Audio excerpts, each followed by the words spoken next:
একটা সবুজ পাহাড়ে ঘেরা ছোট্ট একটি গ্রামে লুকাস নামে একজন মেষপালক ছেলে থাকত। লুকাসের জীবন ছিল খুব সাধারণ। প্রতিদিন সকালে সূর্য ওঠার আগে লুকাস ঘুম থেকে উঠত। তাড়াতাড়ি নাস্তা সেরে সে তার লাঠিটা হাতে নিত মেষদেরকে মাঠে নিয়ে যাওয়ার সময়। মাঠটা ছিল খুব সুন্দর, সবুজ গাছ আর রং বেরঙের ফুল। লুকাস মেষদের শান্তিতে ঘাস খাওয়া দেখতে খুব পছন্দ করত, কিন্তু মাঝে মাঝে লুকাসের খুব একঘেয়ে লাগতো। সারাদিন মেষ পাহারা দেওয়া খুব একটা মজার কাজ না।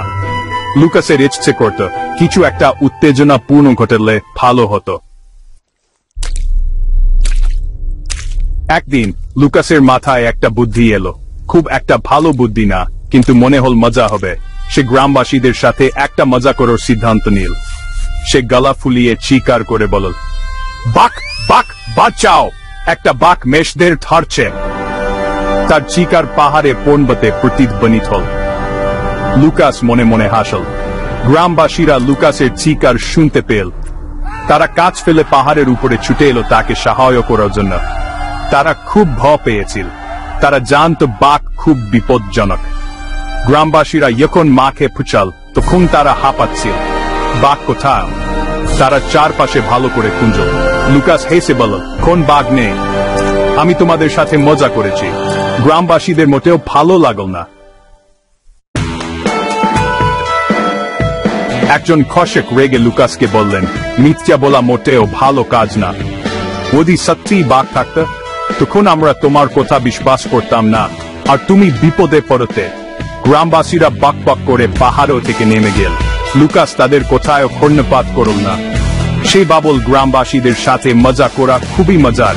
পরের দিন সে আবারও একই কাজ করার সিদ্ধান্ত নিল। সে অপেক্ষা করতে লাগলো যতক্ষণ না গ্রামবাসীরা নিচের মাঠে কাজে ব্যস্ত হয়। তারপর সে আবার চিৎকার করে বলল, বাক বাক সাহায্য কর।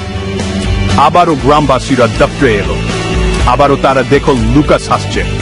আবারও বোকা বানালাম, সে চিৎকার করে বলল। এবার গ্রামবাসীরা খুব রেগে গেল। তারা তাদের মুঠো দেখিয়ে লুকাসকে সতর্ক করে দিল, যদি আবারও মিথ্যা বাকের চিৎকার করিস না তাহলে আমরা আর বিশ্বাস করব না, তুমি নিজেই বিপদে পড়বে।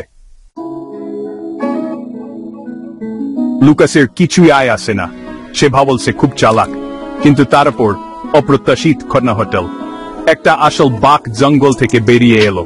বড় আর ভয়ঙ্কর, ধারালো দাঁত আর বলবলে চোখ। লুকাস খুব ভয় পেয়ে গেল। বাঘ বাঘ আসল বাঘ, সে চিৎকার করল। কিন্তু গ্রামবাসীরা আর দড্ডে আসল না। তারা অনেকবার তার মিথ্যা কথা শুনেছে। তারা ভাবল এটা লুকাসের আরেকটা মজা।